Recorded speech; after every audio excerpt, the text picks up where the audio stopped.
Bonjour, je fais le pari qu'à la fin de cette émission, vous vous sentirez mieux. Pourquoi? Grâce à mon invité.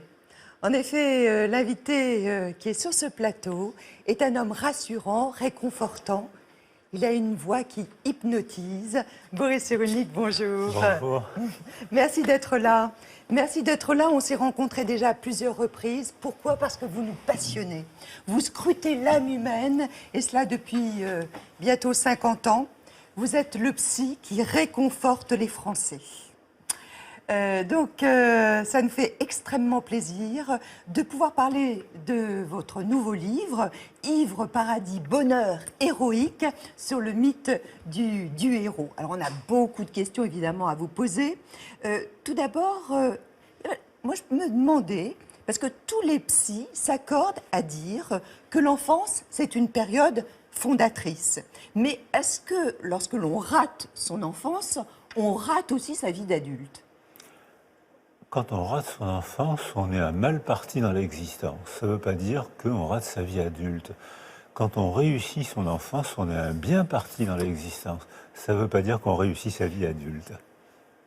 Donc c'est quand même un élément clé, évidemment, l'enfance, mais ensuite, à nous de construire notre propre vie. Voilà, ensuite, il y a tellement d'autres événements, tellement d'autres influences que ça peut s'améliorer ou ne pas s'améliorer. Vous vous rendez compte? Je n'ai pas changé. Vous étiez très jeune, Boris Cyrulnik, quand vos parents ont été déportés. Vous aviez conscience, Boris Cyrulnik, de la tragédie qui vous entourait? J'avais conscience que la mort nous entourait. D'abord parce que mes parents avaient disparu, parce qu'il y avait la guerre et que tout le monde parlait de mort, parce que ma famille avait disparu et parce que quand j'ai été arrêté, on me disait clairement que c'était pour me mettre mort. Donc c'était une conscience très claire. Quel souvenir vous gardez de vos deux parents? Alors, étant orphelin très jeune, les orphelins sont les seuls à avoir des parents parfaits. C'est-à-dire... On les idéalise? Voilà. J'avais une mère, j'ai une photo de ma mère, et je fais partie des rares hommes à avoir une mère qui est restée toujours jolie. C'est elle. C'est elle, toujours jolie, toujours belle, toujours souriante. Et mon père s'était engagé dans le régiment des volontaires étrangers. Et j'étais très fier de lui parce qu'il avait un calot de l'uniforme de l'armée française. Et il a toujours été juste, jamais fatigué et toujours de bonne humeur. Vous avez été arrêté par la police française, vous aviez 6 ans et demi. Vous avez réussi à vous échapper. On connaît maintenant votre histoire. Est-ce que vous avez vu donc celui qui vous a dénoncé lorsque vous étiez si petit? Est-ce que c'est un visage, une silhouette qui vous hante encore aujourd'hui? C'est un uniforme de scout. Et ça ne m'a jamais hanté. Mais j'ai dû pratiquer un déni efficace puisque j'ai compris qui m'avait dénoncé. Je l'ai compris longtemps après la fin de la guerre. C'est-à-dire que c'était un ami des gens qui risquaient leur vie pour me cacher, pour m'héberger, qui m'ont sauvé.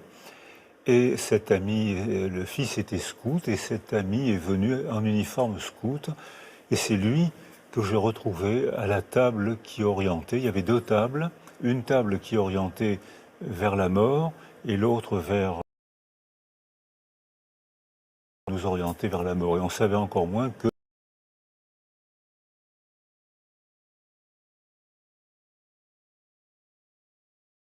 Et à ce moment-là, j'ai compris.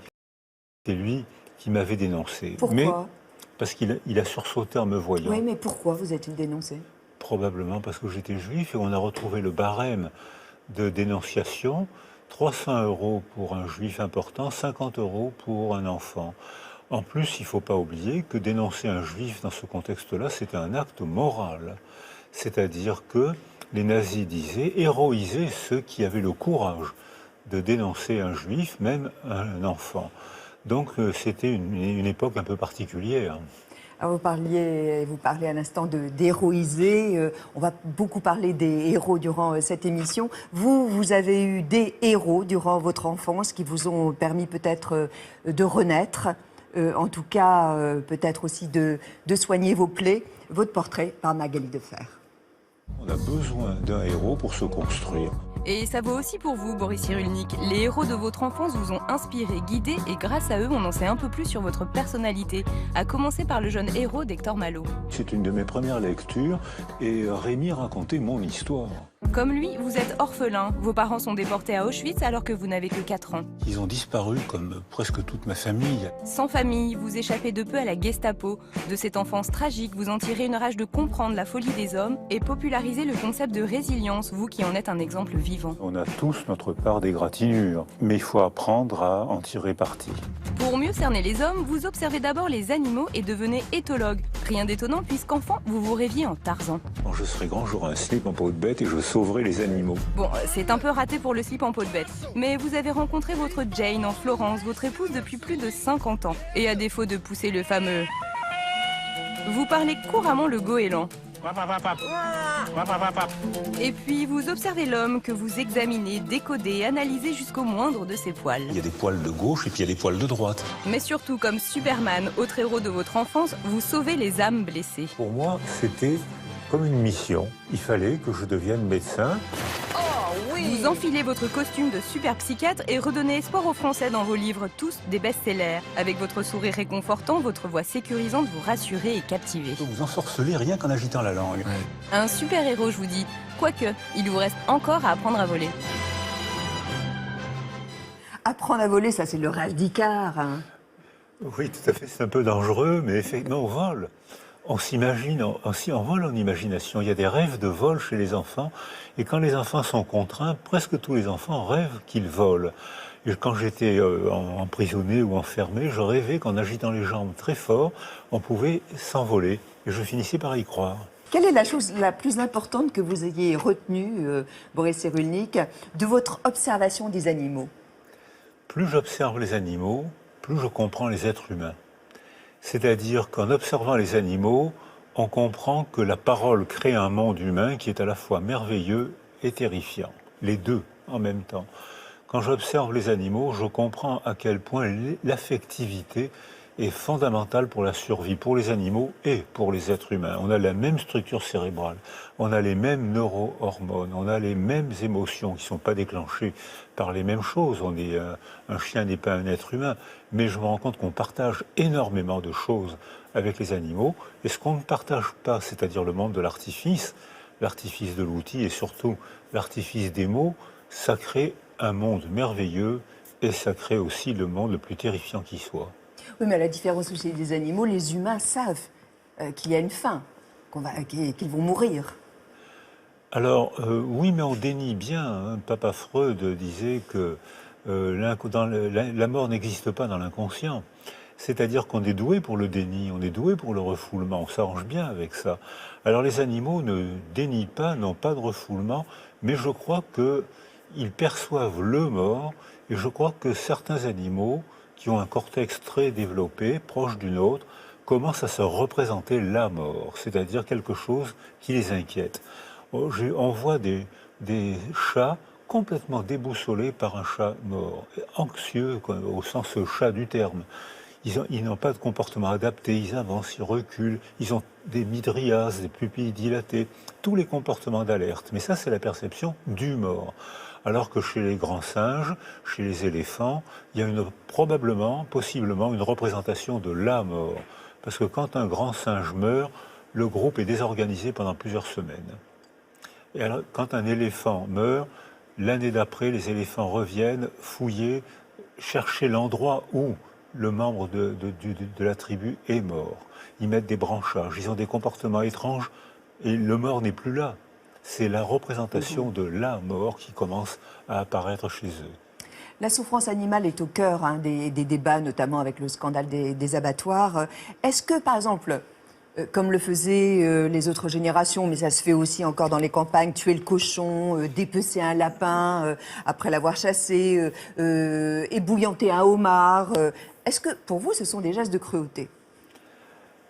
Quand on aura bien compris à quel point les cochons sont intelligents, le nombre de problèmes qu'ils arrivent à résoudre, et surtout des problèmes mathématiques et des problèmes affectifs, relationnels, on aura du mal à manger des cochons, pour des raisons non religieuses. Les calmars arrivent à résoudre eux aussi des problèmes mathématiques très difficiles. On ne peut plus tout se permettre, on n'a pas vraiment le droit de tuer quelqu'un qui pense, un être vivant qui pense. On ne peut plus tout se permettre. Il y a des freins, ça ne va pas disparaître en quelques jours, mais un frein va se développer progressivement qui fait que on devra respecter de plus en plus ces êtres vivants qui sont différents de nous et qui nous posent beaucoup de problèmes humains. Vous êtes végétarien ou même végétalien, vous? J'adore la viande. J'adore notamment. Alors, jusqu'à maintenant, j'étais tranquille. Et maintenant, chaque fois que je mange un poulpe, je me dis, mais peut-être qu'il il a été attaché. Quand un cochon, peut-être. Alors, les cochons ont conscience de la mort. Quelque chose se prépare, les vaches aussi. Et on le sait, parce que quand les cochons sont amenés à l'abattoir sans être sécurisés, leur viande a un goût pisseux. Ce qui fait que, pour des raisons d'hygiène, on doit jeter cette viande. Donc, les éleveurs de cochons savent qu'ils doivent sécuriser leurs cochons. Donc, on a la preuve que ces animaux éprouvent des émotions. Ils sont stressés. Et voilà, et probablement très proches des nôtres. Qu'est-ce que c'est un bon psy? C'est celui qui dit au revoir. Le bon psy, c'est... Au revoir à tout jamais. Au revoir, vous allez mieux.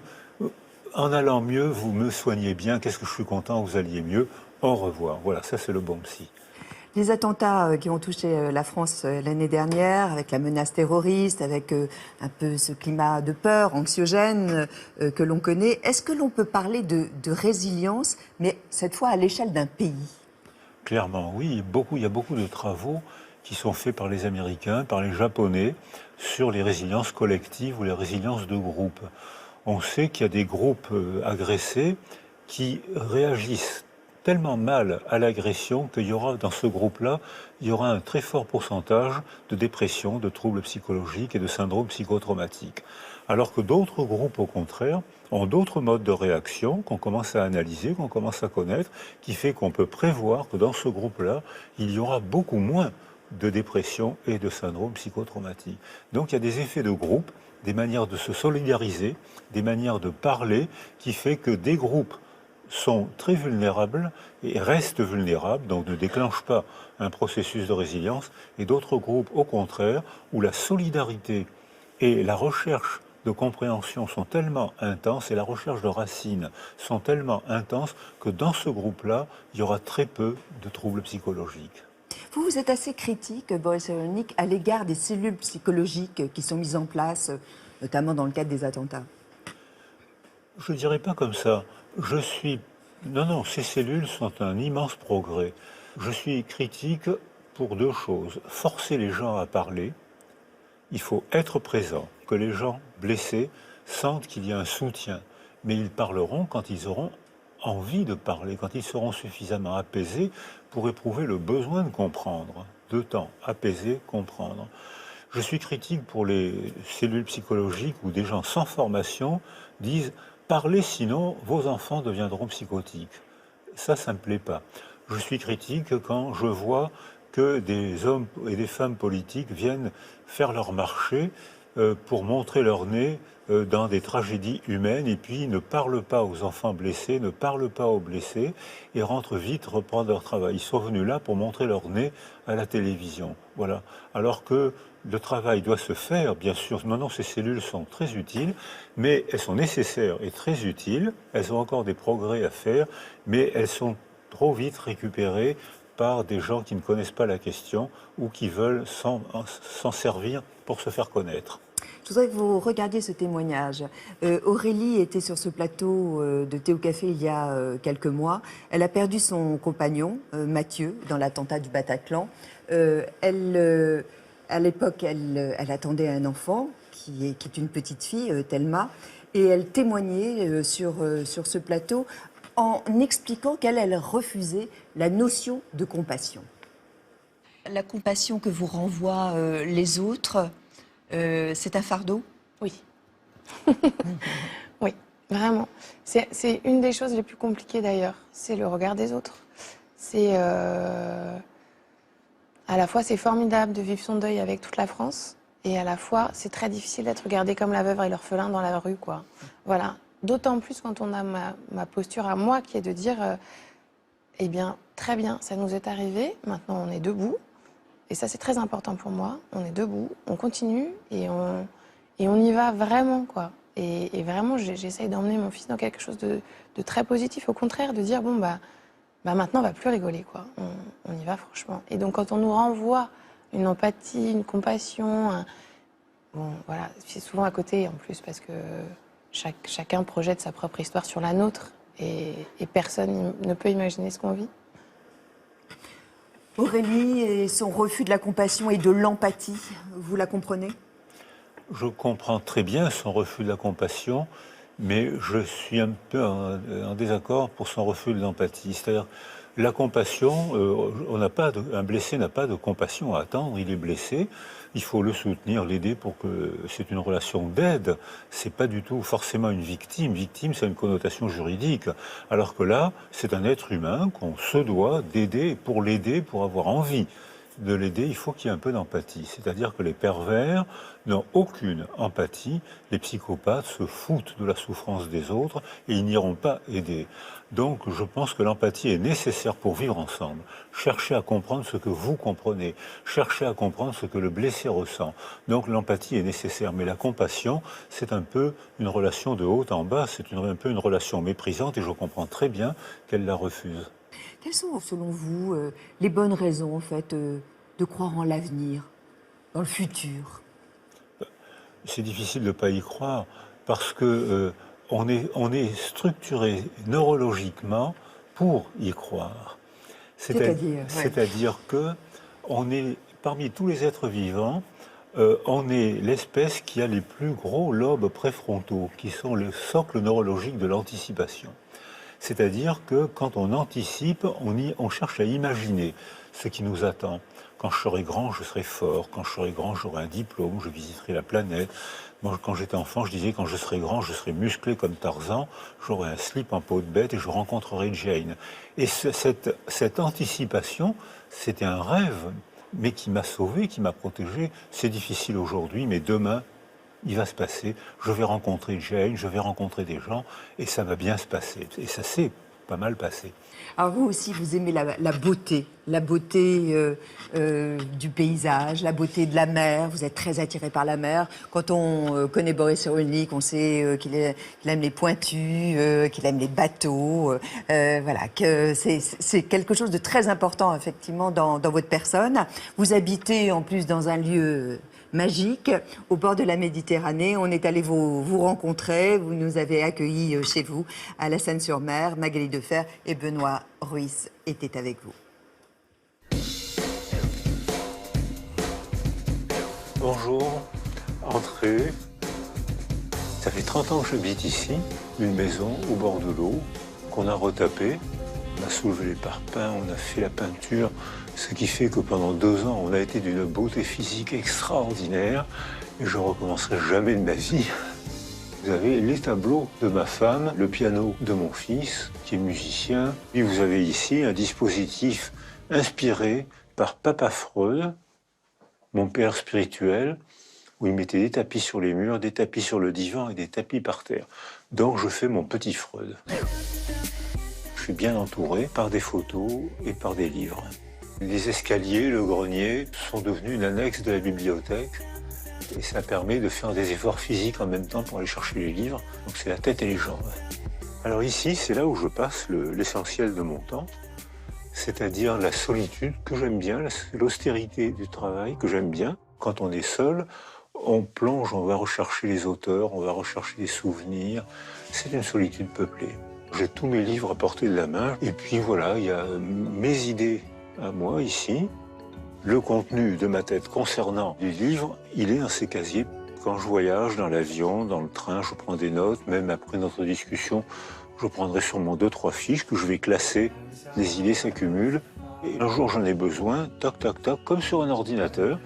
je prends mes idées et je peux rapidement rédiger un article. Ça me coûte une fortune en fiche, vous savez, penser ça coûte cher. Hein. Et vous n'êtes jamais à court d'idées? Jamais, je suis plutôt incontinent d'idées. Je n'ai que 4 honoris causa, j'en suis assez fier, ça me sécurise. Ces gens-là me disent, on reconnaît l'intérêt de votre réflexion et de vos travaux. Donc voilà, ça c'est mon tranquillisant naturel. Quand je suis anxieux, je les regarde et je vais mieux tout de suite après. Je propose de vous emmener maintenant au fort Balaguier parce qu'il y a à la fois de l'histoire et une vue extraordinaire. C'est un endroit que j'aime beaucoup parce que c'est un lieu culturel qui raconte l'histoire de la ville et une partie de l'histoire de France aussi. L'aventure napoléonienne est partie d'ici, de là où vous êtes. C'était le bagne avant ici, et ces bagnards ont fait des œuvres d'art magnifiques. Les seules relations humaines qu'ils avaient, c'était avec les médecins de la marine. Et ils offraient aux femmes des médecins de la marine, ils leur faisaient des tableaux, ils leur faisaient des colliers de coquillages. Ces hommes gardaient une tendresse au fond d'eux-mêmes, c'est-à-dire qu'alors qu'ils étaient torturés par le bagne, ils gardaient le talent de transformer l'horreur en œuvre d'art. Moi, j'ai toujours eu des problèmes dans toute mon histoire avec l'autorité ou avec l'interdit. Peut-être que je suis en vie parce que je n'ai pas respecté les interdits et que je ne me suis pas laissé emprisonner. Je pensais qu'il fallait que je m'échappe quand j'étais emprisonné à l'âge de 6 ans et demi. Et donc, probablement, ça a été ma première rébellion. Ces hommes-là, si on leur avait offert une protection sociale et une relation, ben à ce moment-là, on s'humanise et un interdit se met dans notre âme. On ne peut plus tout se permettre. Je pense qu'on a le même problème avec ce qu'on appelle vilainement les gosses des quartiers. Au lieu de les juger et au lieu de les réprimer, si on les éduquait, on éviterait tout ça. Boris Cyrulnik, je voulais vous offrir quelques fiches vierges. Elles pourront vous être utiles. Ça tombe bien, ça fera une demi-heure de travail, merci. Est-ce que vous allez faire une fiche sur ce que vous êtes en train de vivre actuellement sur le plateau Thé au Café? Très probablement. C'est vrai? Ah oui, oui. Très... Pour dire quoi? Ben pour dire ce qui vous a intéressé. Je me suis dit, mais qu'est-ce qui l'a intéressé? Pourquoi est-ce qu'elle m'a posé des questions sur ce sujet? Donc, ce qui vous intéresse m'intéresse. Il est vrai qu'on met toujours en valeur votre voix. Votre voix, elle est très rassurante. Je disais tout à l'heure qu'elle était presque hypnotisante. Vous la travaillez, cette voix? Oui, j'avais une voix beaucoup plus douce et beaucoup plus hypnotisante avant. Et maintenant, je pense qu'elle l'est beaucoup moins. Mais je ne m'entends pas parler. Donc, je ne sais pas, on me le dit, ça ne m'ennuie pas. Hein. J'aurais dû être crooner, peut-être. Mais je ne m'entends pas parler. Pourquoi vous souhaitez devenir centenaire? Parce que je ne suis pas très ambitieux. Alors, quand j'étais enfant, j'espérais devenir bicentenaire. Et maintenant, j'ai réduit mes ambitions à 100 ans. Je trouve que ce n'est pas beaucoup. Hein. Je commence à peine à envisager un début de réponse aux questions que je me posais quand j'étais enfant. Donc, ce n'est pas beaucoup 100 ans. Alors, travailler, vous le faites depuis de nombreuses années. Vous rendez au public, évidemment, vulgariser, je suis sûre que vous n'aimez pas le mot, bien évidemment, mais vous aidez en fait, voilà, ceux qui ne connaissent pas votre discipline, à tenter de comprendre les rouages, évidemment, de l'humain, du cerveau. Et là, vous venez de publier ce livre. Alors, c'est vrai, déjà, le titre, c'est tout un programme, puisque vous dites « Ivre paradis, bonheur héroïque ». C'est un poème. Oui, oui, ça me fait plaisir que vous disiez ça. Oui, c'est un poème, mais les poètes, par le flou des mots, suggèrent beaucoup de choses. C'est ce que j'espérais faire. Ivre paradis, c'est vrai que certains paradis, on y accède seulement en extase, quand on est en pleine ivresse. Cette ivresse, elle est provoquée par des représentations. Et bonheur héroïque, c'est vrai que les héros promettent le bonheur, et que souvent c'est des marchands de malheur. C'est-à-dire que, autant tout à l'heure je disais que j'avais besoin de héros pour me construire quand j'étais enfant, sans eux je serais resté petit, faible, avec une mauvaise image de moi, et grâce à eux j'ai pris espoir.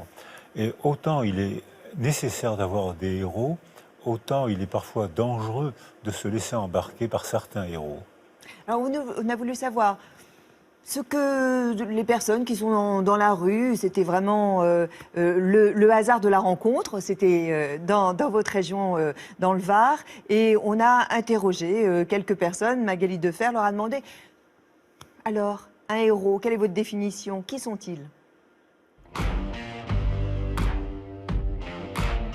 Un héros. C'est celui qui fait des choses extraordinaires. Les Zorro. Candy. Les cat size. Super mal. Bah, c'est quelqu'un d'un peu magique qui fait rêver les gens. Quelque chose qui a été fantasmé pour essayer de se surmonter. Une personne exceptionnelle. Ça n'existe pas, les héros. Bien sûr que c'est Mais non. Quelqu'un qui pourrait mettre sa vie en danger pour sauver quelqu'un d'autre. Le mec qui te sauve deux mecs qui se noient en pleine mer. Les Américains qui ont sauvé des gens dans le Thalys, quoi, voilà. Et le héros dans la vie, alors pour les kilos. Hein. Mais si, il y a des héros. Là, je sais pas, je pense à Jean Moulin, par exemple. Il y a des gens comme ça qui, parce qu'ils ont fait des belles choses, je les considère comme des héros.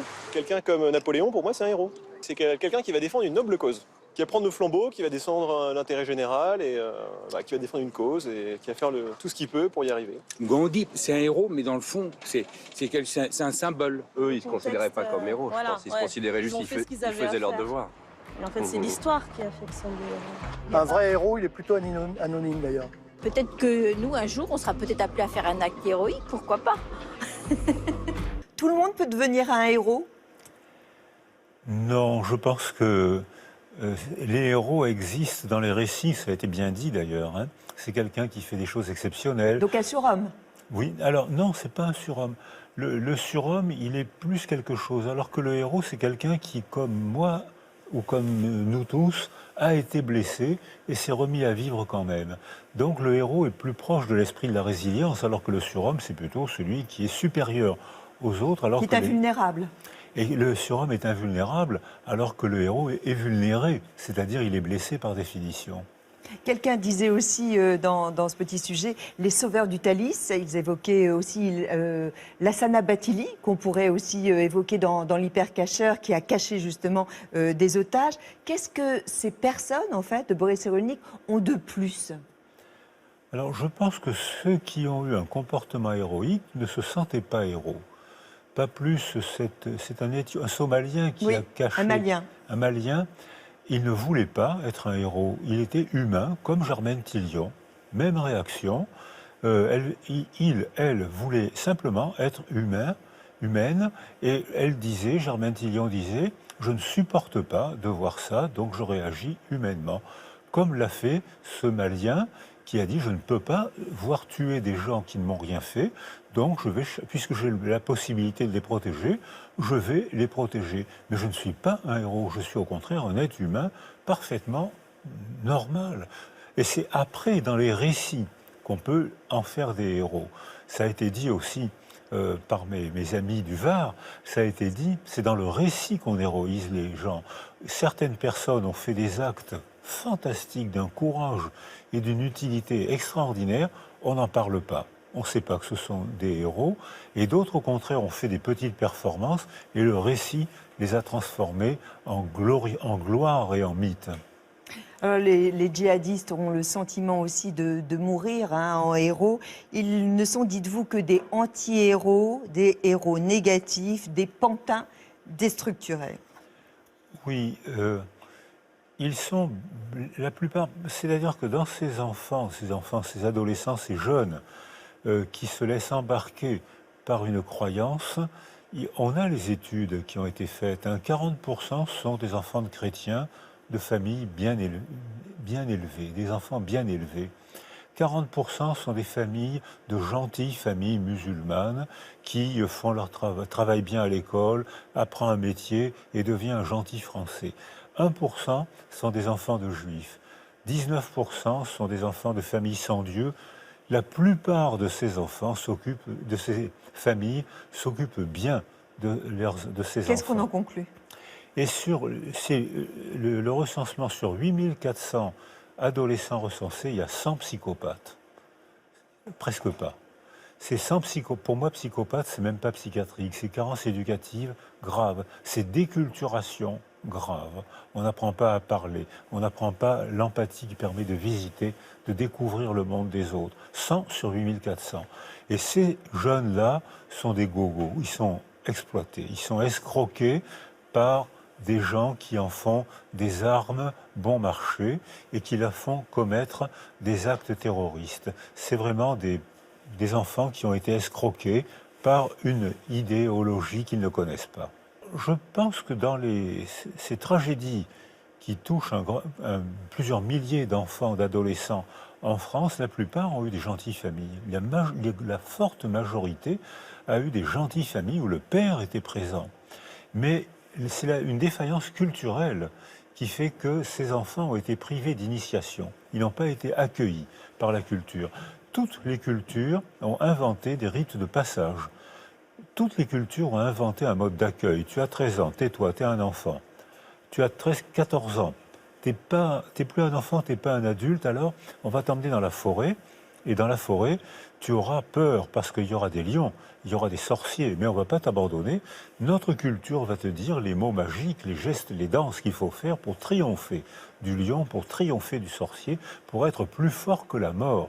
Ayant triomphé de la mort, tu es initié. Quand tu reviens, ta parole est celle d'un adulte. Alors en Occident, on a oublié ces rituels d'initiation, ces accueils, ces rites de passage. On en a mis un au point qui est terrifiant, c'est le baccalauréat. C'est-à-dire, pendant quelques années, ne bouge pas, ne t'exprime pas. Apprends quelques phrases que tu vas réciter comme un perroquet. Et quand tu seras reçu à ton bac, peut-être à ce moment-là, tu seras autorisé à faire des études ou à prendre un métier. Vous êtes pour la suppression du bac? Oui, parce que c'est un rituel d'initiation tragique. C'est bien plus cruel que d'emmener un jeune dans la forêt et de lui apprendre à triompher de la mort. De toute façon, beaucoup de pays ont renoncé, beaucoup de pays avancés, les États-Unis, l'Allemagne, les pays d'Europe du Nord, tous les pays d'Europe du Nord ont renoncé à ce mode de sélection. Ils ont mis au point un mode de sélection bien plus difficile. Tous les matins, tous les jours, tu devras prouver ta compétence intellectuelle et relationnelle. Et j'ai été, il n'y a pas longtemps, à Helsinki. On travaille de temps en temps avec les pays d'Europe du Nord. Ils retardent le développement de leurs enfants.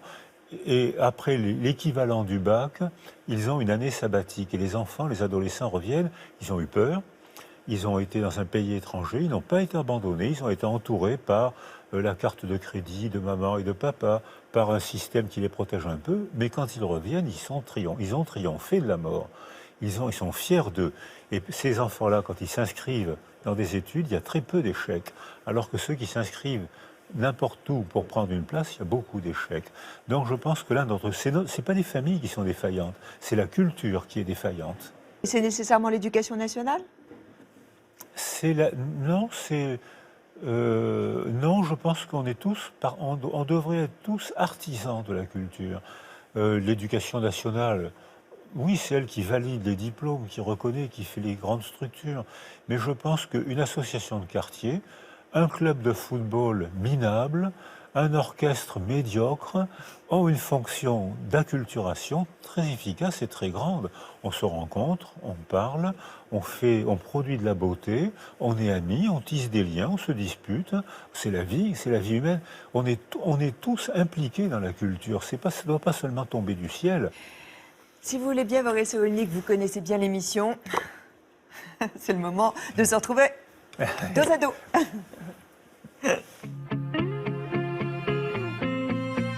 Deux à deux avec vous, Boris Cyrulnik, et des réponses du tac au tac. Le cliché sur les psys qui est vrai. Ce qui est vrai, c'est que les psychiatres sont fous et que c'est pour ça qu'ils sont passionnants. La dernière fois, Boris, que vous avez eu mauvaise conscience? C'est de ne pas m'être impliqué plus dans les phénomènes qui se passent actuellement au Proche-Orient. Une mauvaise habitude dont vous aimeriez vous débarrasser? Me lever tôt le matin. J'aimerais faire la grasse matinée. Le trait de votre personnalité dont vous êtes le moins fier? C'est la gentillesse. Je pense que c'est une forme de faiblesse. La convention sociale qui vous agace le plus? La doxa, la récitation, le chœur des perroquets. Vous êtes François Hollande, là, pour le temps d'une journée. Qu'est-ce que vous faites? J'hésite pas une seconde, je pars en courant. Le moment de votre vie que vous aimeriez revivre? Quand je courtisais ma femme, Boris, complétez cette phrase. Nous pourrions croire en l'avenir car... à la condition d'avoir un passé glorieux. À quelle occasion mentez-vous? Quand je dis la vérité, Chez quelle personnalité vous aimeriez pouvoir entrer en catimini? j'ai beaucoup aimé Einstein et Frédéric Dard. Est-ce que vous avez déjà pensé au suicide? Jamais, étonnamment jamais. Est-ce que vous avez déjà souhaité la mort de quelqu'un? Jamais, étonnamment jamais. La maladie que vous redoutez le plus? Comme tout le monde, la maladie d'Alzheimer. Est-ce que vous avez déjà pris du Viagra? Jamais. La dernière fois, Boris, que vous avez pleuré? Ça m'arrive surtout devant les œuvres d'art, parce que je pense que les représentations déclenchent des émotions plus fortes que la réalité. Si vos petits-fils vous demandaient une définition de l'amour, qu'est-ce que vous leur répondriez? C'est le plus joli moment morbide d'un être humain normal. Et si je vous demande une définition du bonheur? C'est le bonheur de rêver, le bonheur d'espérer le bonheur. Et la musique, ça apporte du bonheur? La musique apporte un énorme bien-être, une extase. C'est un moment magique qu'on pourrait appeler bonheur. Et si je vous dis New Orleans, jazz? Ah, alors là C'est l'extase. Alors là, c'est l'extase. Avec Armstrong. En plus.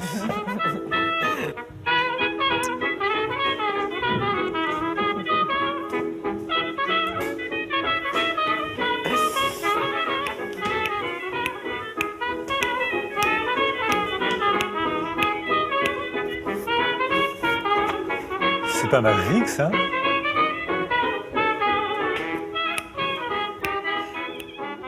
Vous dansez très bien d'ailleurs.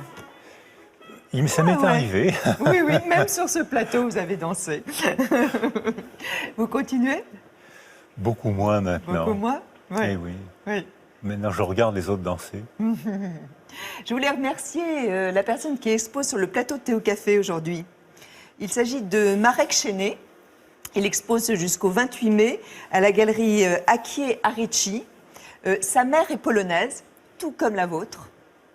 Marek Chéné, c'est un artiste qui vit en France. Dans ses toiles, les formes s'ordonnent par couches. L'artiste travaille sur les notions de mémoire et de territoire. Et il était bien évident qu'il devait s'exposer sur le plateau de Thé au Café ce matin pour aussi vous rendre hommage à vous, Boris Cyrulnik. Merci à lui, Marek Chéné. Je rappelle Ivre Paradis, bonheur héroïque. Vous êtes toujours chez Odile Jacob. Vous êtes un homme fidèle, vous. Ah oui, je suis fidèle à Odile. Fidèle. Un grand merci de nous avoir rendus un petit peu plus intelligents aujourd'hui. Portez-vous bien surtout. Demain, nous serons en compagnie de Alain Mabankou.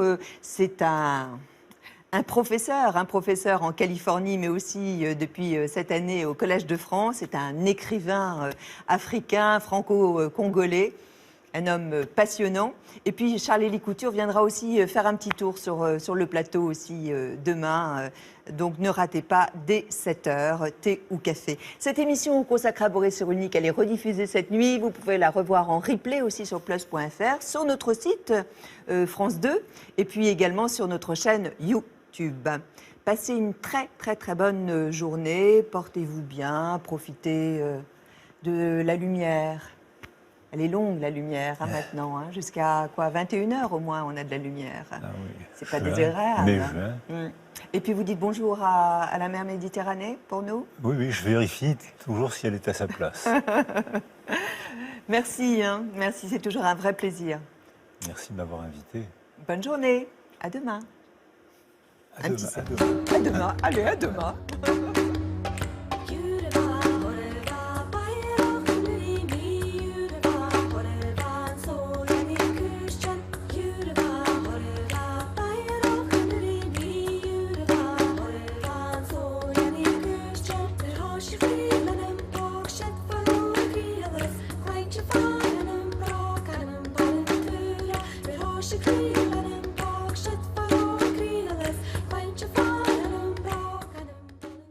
Donc le héros est plus proche de l'esprit de la résilience, alors que le surhomme, c'est plutôt celui qui est supérieur aux autres. Alors Qui est invulnérable.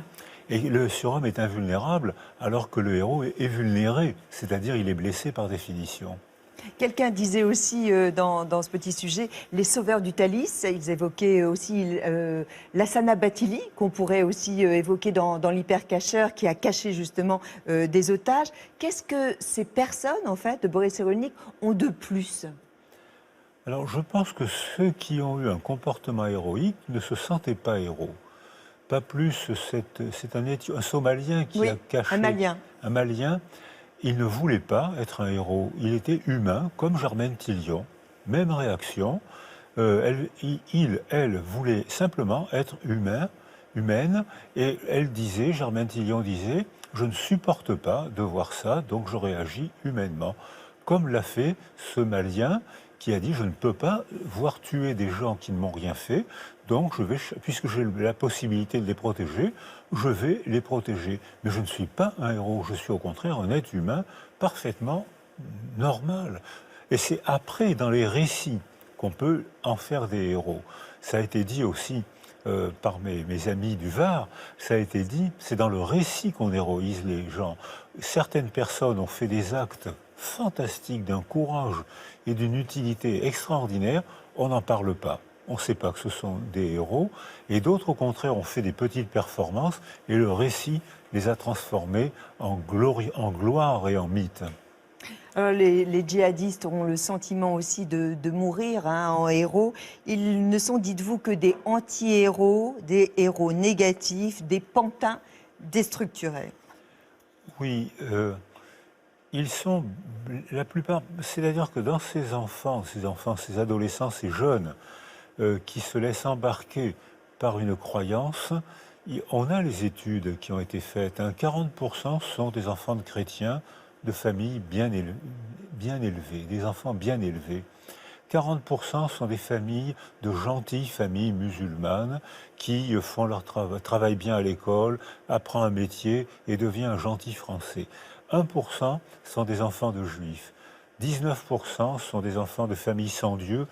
La plupart de ces enfants de ces familles s'occupent bien de ces enfants. Qu'est-ce qu'on en conclut ? Et le recensement sur 8400 adolescents recensés, il y a 100 psychopathes. Presque pas.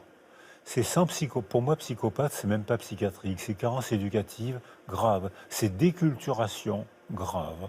On n'apprend pas à parler. On n'apprend pas l'empathie qui permet de visiter, de découvrir le monde des autres. 100 sur 8400. Et ces jeunes-là sont des gogos. Ils sont exploités. Ils sont escroqués par des gens qui en font des armes bon marché et qui la font commettre des actes terroristes. C'est vraiment des enfants qui ont été escroqués par une idéologie qu'ils ne connaissent pas. Je pense que dans ces tragédies qui touchent plusieurs milliers d'enfants, d'adolescents en France, la plupart ont eu des gentilles familles. La forte majorité a eu des gentilles familles où le père était présent. Mais c'est une défaillance culturelle qui fait que ces enfants ont été privés d'initiation. Ils n'ont pas été accueillis par la culture. Toutes les cultures ont inventé des rites de passage. Toutes les cultures ont inventé un mode d'accueil. Tu as 13 ans, tais-toi, tu es un enfant. Tu as 14 ans, tu n'es plus un enfant, tu n'es pas un adulte, alors on va t'emmener dans la forêt. Et dans la forêt, tu auras peur parce qu'il y aura des lions, il y aura des sorciers, mais on ne va pas t'abandonner.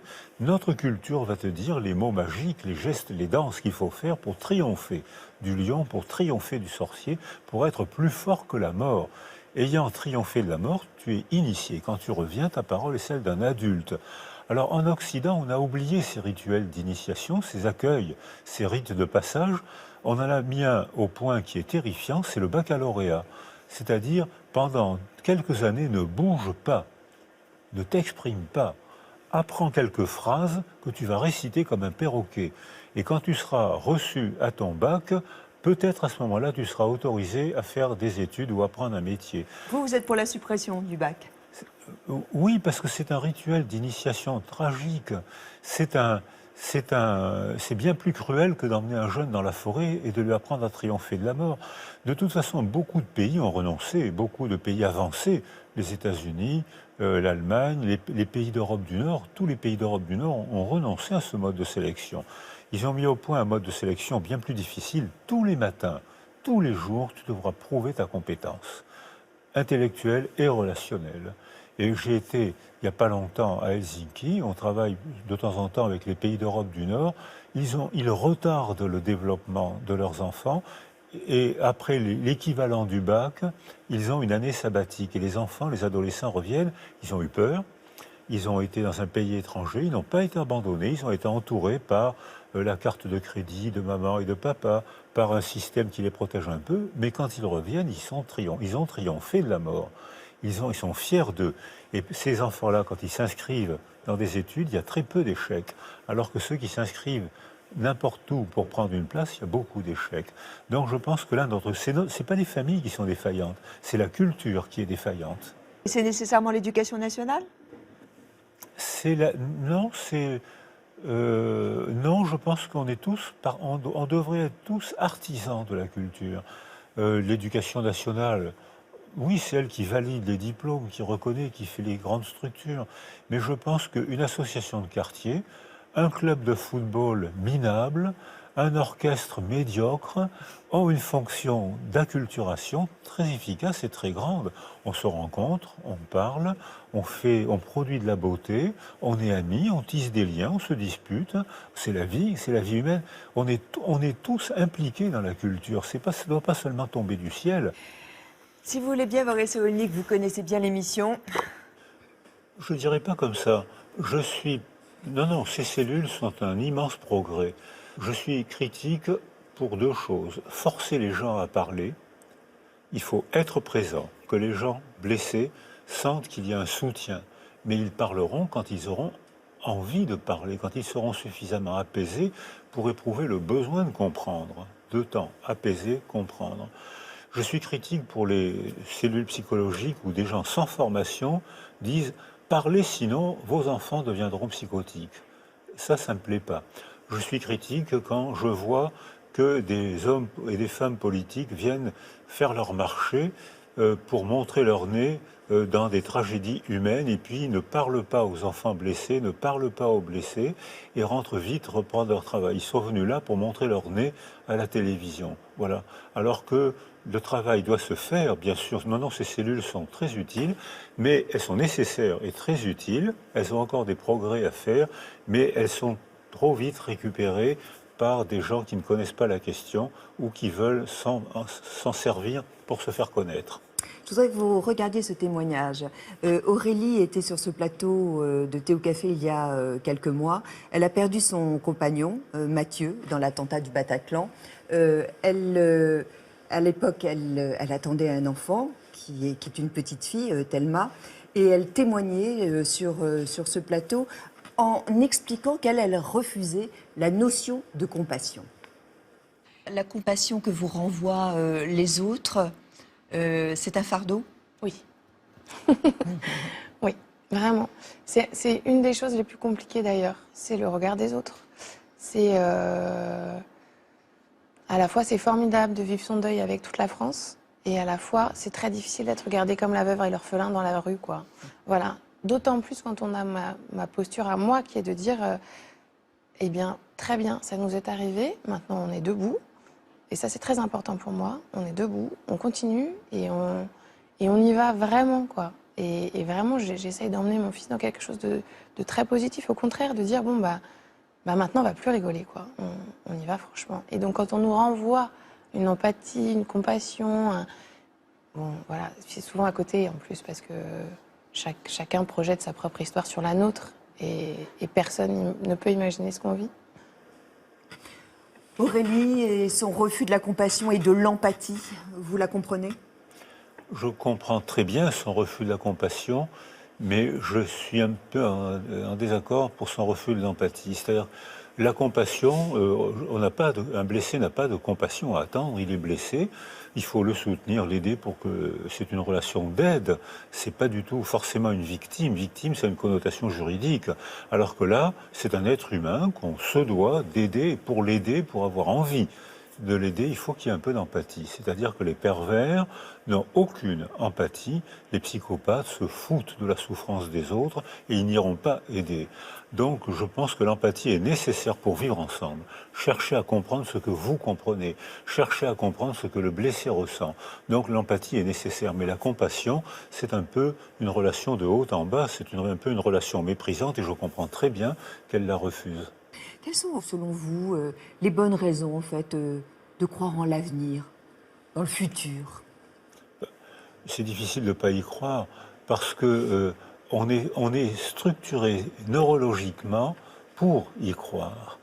C'est-à-dire que on est, parmi tous les êtres vivants, on est l'espèce qui a les plus gros lobes préfrontaux, qui sont le socle neurologique de l'anticipation. C'est-à-dire que quand on anticipe, on cherche à imaginer ce qui nous attend. Quand je serai grand, je serai fort. Quand je serai grand, j'aurai un diplôme, je visiterai la planète. Moi, quand j'étais enfant, je disais quand je serai grand, je serai musclé comme Tarzan, j'aurai un slip en peau de bête et je rencontrerai Jane. Et cette anticipation, c'était un rêve, mais qui m'a sauvé, qui m'a protégé. C'est difficile aujourd'hui, mais demain, il va se passer. Je vais rencontrer Jane, je vais rencontrer des gens, et ça va bien se passer. Et ça s'est pas mal passé. Alors vous aussi, vous aimez la beauté du paysage, la beauté de la mer. Vous êtes très attiré par la mer. Quand on connaît Boris Cyrulnik, on sait qu'il aime les pointus, qu'il aime les bateaux. Voilà, que c'est quelque chose de très important, effectivement, dans votre personne. Vous habitez, en plus, dans un lieu magique, au bord de la Méditerranée. On est allé vous rencontrer, vous nous avez accueillis chez vous, à la Seine-sur-Mer. Magali Defer et Benoît Ruiz étaient avec vous. Bonjour, entrez. Ça fait 30 ans que j'habite ici, une maison au bord de l'eau, qu'on a retapée. On a soulevé les parpaings, on a fait la peinture, ce qui fait que pendant 2 ans, on a été d'une beauté physique extraordinaire et je ne recommencerai jamais de ma vie. Vous avez les tableaux de ma femme, le piano de mon fils, qui est musicien. Et vous avez ici un dispositif inspiré par Papa Freud, mon père spirituel, où il mettait des tapis sur les murs, des tapis sur le divan et des tapis par terre. Donc je fais mon petit Freud.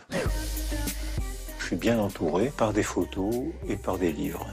Les escaliers, le grenier sont devenus une annexe de la bibliothèque et ça permet de faire des efforts physiques en même temps pour aller chercher les livres. Donc c'est la tête et les jambes.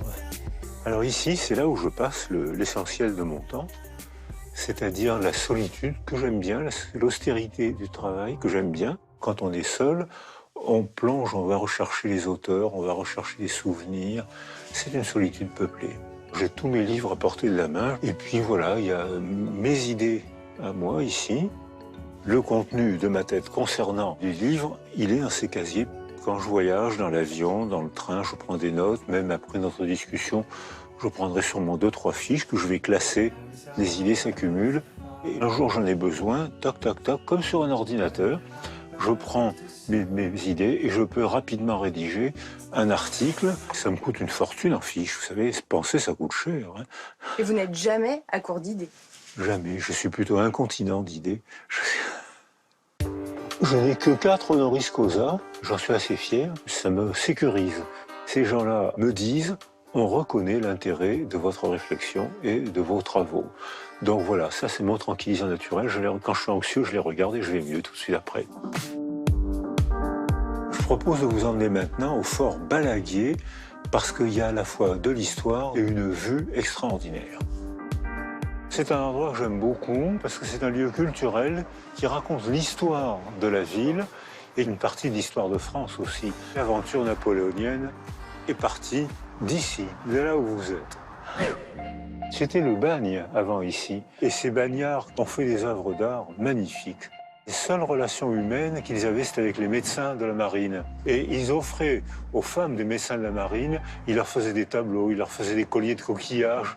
Ces hommes gardaient une tendresse au fond d'eux-mêmes, c'est-à-dire qu'alors qu'ils étaient torturés par le bagne, ils gardaient le talent de transformer l'horreur en œuvre d'art. Moi, j'ai toujours eu des problèmes dans toute mon histoire avec l'autorité ou avec l'interdit. Peut-être que je suis en vie parce que je n'ai pas respecté les interdits et que je ne me suis pas laissé emprisonner. Je pensais qu'il fallait que je m'échappe quand j'étais emprisonné à l'âge de 6 ans et demi. Donc, probablement, ça a été ma première rébellion. Ces hommes-là, si on leur avait offert une protection sociale et une relation, ben à ce moment-là, on s'humanise et un interdit se met dans notre âme. On ne peut plus tout se permettre. Je pense qu'on a le même problème avec ce qu'on appelle vilainement les gosses des quartiers. Au lieu de les juger et au lieu de les réprimer, si on les éduquait, on éviterait tout ça. Boris Cyrulnik, je voulais vous offrir quelques fiches vierges. Elles pourront vous être utiles. Ah, ça tombe bien, ça fera une demi-heure de travail, merci. Est-ce que vous allez faire une fiche sur ce que vous êtes en train de vivre actuellement sur le plateau Thé au Café? Très probablement. C'est vrai? Ah oui, oui. Mais pour dire quoi? Ben pour dire ce qui vous a intéressé. Je me suis dit, mais qu'est-ce qui l'a intéressé? Pourquoi est-ce qu'elle m'a posé des questions sur ce sujet? Donc, ce qui vous intéresse m'intéresse. Il est vrai qu'on met toujours en valeur votre voix. Votre voix, elle est très rassurante. Je disais tout à l'heure qu'elle était presque hypnotisante. Vous la travaillez, cette voix? Oui, j'avais une voix beaucoup plus douce et beaucoup plus hypnotisante avant. Et maintenant, je pense qu'elle l'est beaucoup moins. Mais je ne m'entends pas parler. Donc, je ne sais pas, on me le dit, ça ne m'ennuie pas. Hein. J'aurais dû être crooner, peut-être. Mais je ne m'entends pas parler. Pourquoi vous souhaitez devenir centenaire? Parce que je ne suis pas très ambitieux. Alors, quand j'étais enfant, j'espérais devenir bicentenaire. Et maintenant, j'ai réduit mes ambitions à 100 ans. Je trouve que ce n'est pas beaucoup. Hein. Je commence à peine à envisager un début de réponse aux questions que je me posais quand j'étais enfant. Donc, ce n'est pas beaucoup, 100 ans. Alors, travailler, vous le faites depuis de nombreuses années. Vous rendez au public, évidemment, vulgariser, je suis sûre que vous n'aimez pas le mot, bien évidemment, mais vous aidez en fait, voilà, ceux qui ne connaissent pas votre discipline, à tenter de comprendre les rouages, évidemment, de l'humain, du cerveau. Et là, vous venez de publier ce livre. Alors, c'est vrai, déjà, le titre, c'est tout un programme, puisque vous dites « Ivre paradis, bonheur héroïque ». C'est un poème. Oui, oui, ça me fait plaisir que vous disiez ça. Oui, c'est un poème, mais les poètes, par le flou des mots, suggèrent beaucoup de choses. C'est ce que j'espérais faire. Ivre paradis, c'est vrai que certains paradis, on y accède seulement en extase, quand on est en pleine ivresse. Cette ivresse, elle est provoquée par des représentations. Et bonheur héroïque, c'est vrai que les héros promettent le bonheur, et que souvent c'est des marchands de malheur. C'est-à-dire que, autant tout à l'heure je disais que j'avais besoin de héros pour me construire quand j'étais enfant, sans eux, je serais resté petit, faible, avec une mauvaise image de moi, et grâce à eux, j'ai pris espoir. Et autant il est nécessaire d'avoir des héros, autant il est parfois dangereux de se laisser embarquer par certains héros. Alors, on a voulu savoir ce que les personnes qui sont dans la rue, c'était vraiment le hasard de la rencontre, c'était dans votre région, dans le Var, et on a interrogé quelques personnes. Magali Defer leur a demandé, alors, un héros, quelle est votre définition? Qui sont-ils? Un héros. C'est celui qui fait des choses extraordinaires? Les Zorro. Candy. Les Cat's Eyes. Super mal. Bah, c'est quelqu'un d'un peu magique qui fait rêver les gens. Quelque chose qui a été fantasmé pour essayer de se surmonter.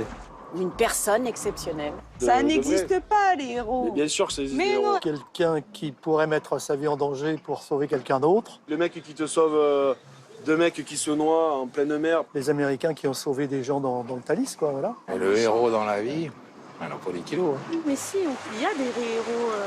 Là, je sais pas, je pense à Jean Moulin, par exemple.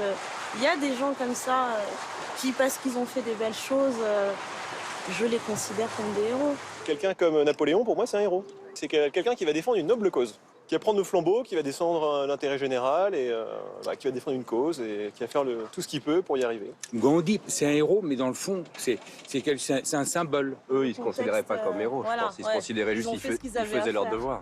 Et en fait, c'est l'histoire qui a fait que ça sont des héros. Un vrai héros, il est plutôt anonyme d'ailleurs. Peut-être que nous, un jour, on sera peut-être appelé à faire un acte héroïque, pourquoi pas? Tout le monde peut devenir un héros? Non, je pense que les héros existent dans les récits, ça a été bien dit d'ailleurs. Hein. C'est quelqu'un qui fait des choses exceptionnelles. Donc un surhomme?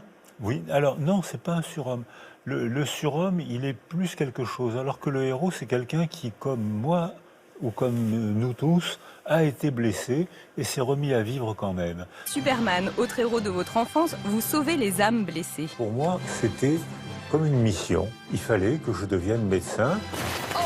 Vous enfilez votre costume de super psychiatre et redonnez espoir aux Français dans vos livres, tous des best-sellers. Avec votre sourire réconfortant, votre voix sécurisante, vous rassurez et captivez. Vous ensorcelez rien qu'en agitant la langue. Un super héros, je vous dis. Quoique, il vous reste encore à apprendre à voler. Apprendre à voler, ça c'est le rêve d'Icare. Hein. Oui, tout à fait, c'est un peu dangereux, mais effectivement, on vole. On s'imagine, on vole en imagination. Il y a des rêves de vol chez les enfants. Et quand les enfants sont contraints, presque tous les enfants rêvent qu'ils volent. Et quand j'étais emprisonné ou enfermé, je rêvais qu'en agitant les jambes très fort, on pouvait s'envoler. Et je finissais par y croire. Quelle est la chose la plus importante que vous ayez retenue, Boris Cyrulnik, de votre observation des animaux? Plus j'observe les animaux, plus je comprends les êtres humains. C'est-à-dire qu'en observant les animaux, on comprend que la parole crée un monde humain qui est à la fois merveilleux et terrifiant. Les deux en même temps. Quand j'observe les animaux, je comprends à quel point l'affectivité est fondamentale pour la survie, pour les animaux et pour les êtres humains. On a la même structure cérébrale, on a les mêmes neurohormones, on a les mêmes émotions qui ne sont pas déclenchées par les mêmes choses. Un chien n'est pas un être humain, mais je me rends compte qu'on partage énormément de choses avec les animaux. Et ce qu'on ne partage pas, c'est-à-dire le monde de l'artifice de l'outil et surtout l'artifice des mots, ça crée un monde merveilleux et ça crée aussi le monde le plus terrifiant qui soit. Oui, mais à la différence aussi des animaux, les humains savent qu'il y a une fin, qu'ils vont mourir. Alors, oui, mais on dénie bien. Hein. Papa Freud disait que la mort n'existe pas dans l'inconscient. C'est-à-dire qu'on est doué pour le déni, on est doué pour le refoulement, on s'arrange bien avec ça. Alors les animaux ne dénient pas, n'ont pas de refoulement, mais je crois qu'ils perçoivent le mort, et je crois que certains animaux qui ont un cortex très développé, proche du nôtre, commencent à se représenter la mort, c'est-à-dire quelque chose qui les inquiète. On voit des chats complètement déboussolés par un chat mort, anxieux au sens chat du terme. Ils n'ont pas de comportement adapté, ils avancent, ils reculent, ils ont des midrias, des pupilles dilatées, tous les comportements d'alerte. Mais ça, c'est la perception du mort. Alors que chez les grands singes, chez les éléphants, il y a possiblement une représentation de la mort. Parce que quand un grand singe meurt, le groupe est désorganisé pendant plusieurs semaines. Et alors, quand un éléphant meurt, l'année d'après, les éléphants reviennent fouiller, chercher l'endroit où le membre de la tribu est mort. Ils mettent des branchages, ils ont des comportements étranges et le mort n'est plus là. C'est la représentation de la mort qui commence à apparaître chez eux. La souffrance animale est au cœur des débats, notamment avec le scandale des abattoirs. Est-ce que, par exemple, comme le faisaient les autres générations, mais ça se fait aussi encore dans les campagnes, tuer le cochon, dépecer un lapin après l'avoir chassé, ébouillanter un homard, est-ce que, pour vous, ce sont des gestes de cruauté ? Quand on aura bien compris à quel point les cochons sont intelligents, le nombre de problèmes qu'ils arrivent à résoudre, et surtout des problèmes mathématiques et des problèmes affectifs, relationnels, on aura du mal à manger des cochons, pour des raisons non religieuses. Les calmars arrivent à résoudre eux aussi des problèmes mathématiques très difficiles. On ne peut plus tout se permettre, on n'a pas vraiment le droit de tuer quelqu'un qui pense, un être vivant qui pense. on n'a pas vraiment, on ne peut plus tout se permettre. Il y a des freins, ça ne va pas disparaître en quelques jours, mais un frein va se développer progressivement qui fait que on devra respecter de plus en plus ces êtres vivants qui sont différents de nous et qui nous posent beaucoup de problèmes humains. Vous êtes végétarien ou même végétalien, vous? J'adore la viande. J'adore notamment. Alors, jusqu'à maintenant, j'étais tranquille. Et maintenant, chaque fois que je mange un poulpe, je me dis, mais peut-être qu'il était attaché. Quand un cochon, peut-être. Alors, les cochons ont conscience de la mort. Quelque chose se prépare, les vaches aussi. Et on le sait, parce que quand les cochons sont amenés à l'abattoir sans être sécurisés, leur viande a un goût pisseux. Ce qui fait que, pour des raisons d'hygiène, on doit jeter cette viande. Donc, les éleveurs de cochons savent qu'ils doivent sécuriser leurs cochons. Donc, on a la preuve que ces animaux éprouvent des émotions. Ils sont stressés. Et voilà, et probablement très proches des nôtres. Qu'est-ce que c'est un bon psy? C'est celui qui dit au revoir. Le bon psy, c'est... Au revoir à tout jamais. Au revoir, vous allez mieux. En allant mieux, vous me soignez bien. Qu'est-ce que je suis content, vous alliez mieux. Au revoir. Voilà, ça c'est le bon psy. Les attentats qui ont touché la France l'année dernière, avec la menace terroriste, avec un peu ce climat de peur, anxiogène que l'on connaît, est-ce que l'on peut parler de résilience, mais cette fois à l'échelle d'un pays? Clairement, oui. Il y a beaucoup de travaux qui sont faits par les Américains, par les Japonais, sur les résiliences collectives ou les résiliences de groupe. On sait qu'il y a des groupes agressés qui réagissent tellement mal à l'agression qu'il y aura dans ce groupe-là, il y aura un très fort pourcentage de dépression, de troubles psychologiques et de syndromes psychotraumatiques. Alors que d'autres groupes, au contraire, ont d'autres modes de réaction qu'on commence à analyser, qu'on commence à connaître, qui fait qu'on peut prévoir que dans ce groupe-là, il y aura beaucoup moins de dépression et de syndrome psychotraumatique.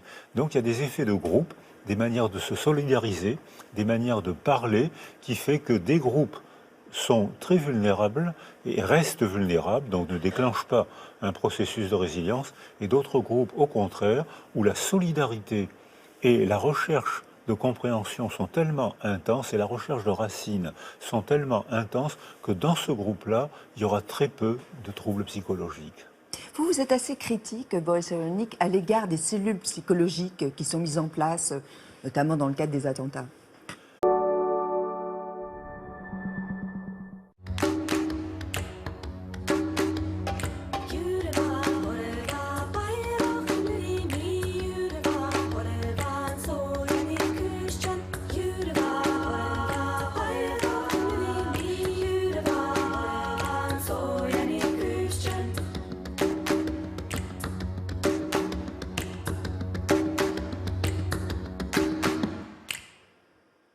Bonjour, je fais le pari qu'à la fin de cette émission, vous vous sentirez mieux.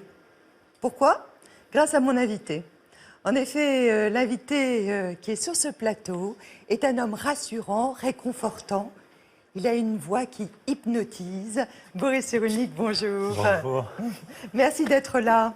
Merci d'être là. On s'est rencontrés déjà à plusieurs reprises. Pourquoi? Parce que vous nous passionnez. Vous scrutez l'âme humaine, et cela depuis bientôt 50 ans. Vous êtes le psy qui réconforte les Français.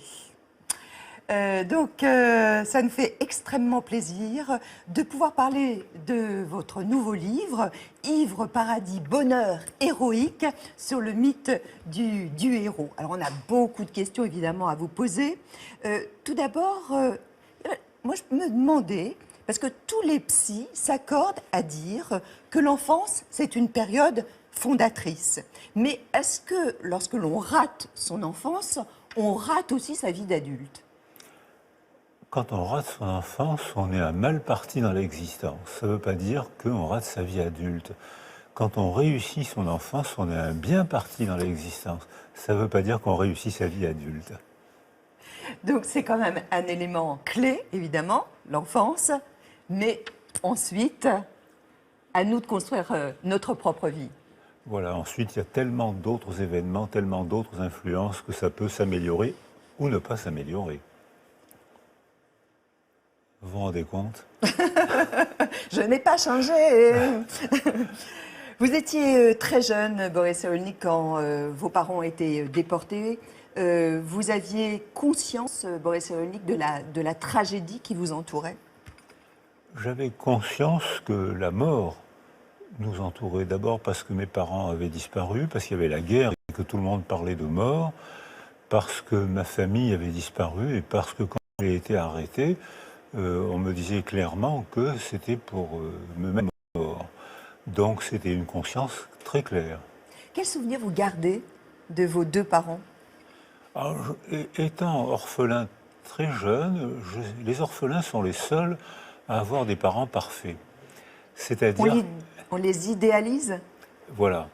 J'avais une mère, j'ai une photo de ma mère, et je fais partie des rares hommes à avoir une mère qui est restée toujours jolie. C'est elle. C'est elle, toujours jolie, toujours belle, toujours souriante. Et mon père s'était engagé dans le régiment des volontaires étrangers. Et j'étais très fier de lui parce qu'il avait un calot de l'uniforme de l'armée française. Et il a toujours été juste, jamais fatigué et toujours de bonne humeur. Vous avez été arrêté par la police française, vous aviez 6 ans et demi. Vous avez réussi à vous échapper. On connaît maintenant votre histoire. Est-ce que vous avez vu donc celui qui vous a dénoncé lorsque vous étiez si petit? Est-ce que c'est un visage, une silhouette qui vous hante encore aujourd'hui?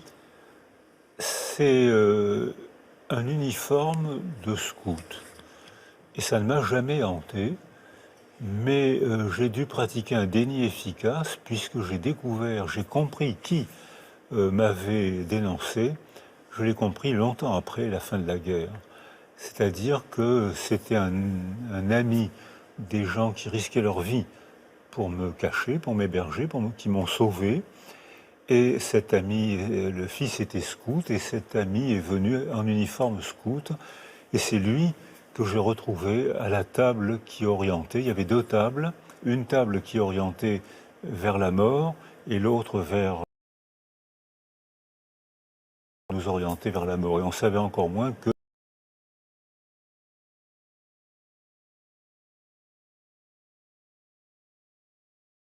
Et à ce moment-là, j'ai compris que c'est lui qui m'avait dénoncé. Pourquoi? Mais parce qu'il a sursauté en me voyant. Oui, mais pourquoi vous a-t-il dénoncé? Probablement parce que j'étais juif et on a retrouvé le barème de dénonciation, 300 € pour un juif important, 50 € pour un enfant. En plus, il ne faut pas oublier que dénoncer un juif dans ce contexte-là, c'était un acte moral. C'est-à-dire que les nazis disaient héroiser ceux qui avaient le courage de dénoncer un juif, même un enfant. Donc c'était une époque un peu particulière. Alors vous parlez à l'instant d'héroïser. On va beaucoup parler des héros durant cette émission. Vous avez eu des héros durant votre enfance qui vous ont permis peut-être de renaître, en tout cas peut-être aussi de soigner vos plaies. Votre portrait par Magali Defer. On a besoin d'un héros pour se construire. Et ça vaut aussi pour vous, Boris Cyrulnik. Les héros de votre enfance vous ont inspiré, guidé, et grâce à eux, on en sait un peu plus sur votre personnalité, à commencer par le jeune héros d'Hector Malot. C'est une de mes premières lectures, et Rémi racontait mon histoire. Comme lui, vous êtes orphelin. Vos parents sont déportés à Auschwitz alors que vous n'avez que 4 ans. Ils ont disparu comme presque toute ma famille. Sans famille, vous échappez de peu à la Gestapo. De cette enfance tragique, vous en tirez une rage de comprendre la folie des hommes et popularisez le concept de résilience, vous qui en êtes un exemple vivant. On a tous notre part d'égratignure, mais il faut apprendre à en tirer parti. Pour mieux cerner les hommes, vous observez d'abord les animaux et devenez éthologue. Rien d'étonnant puisqu'enfant, vous vous rêviez en Tarzan. Quand je serai grand, j'aurai un slip en peau de bête et je sauverai les animaux. Bon, c'est un peu raté pour le slip en peau de bête. Mais vous avez rencontré votre Jane en Florence, votre épouse depuis plus de 50 ans. Et à défaut de pousser le fameux... Vous parlez couramment le goéland. Et puis vous observez l'homme que vous examinez, décodez, analysez jusqu'au moindre de ses poils. Il y a des poils de gauche et puis il y a des poils de droite. Mais surtout, comme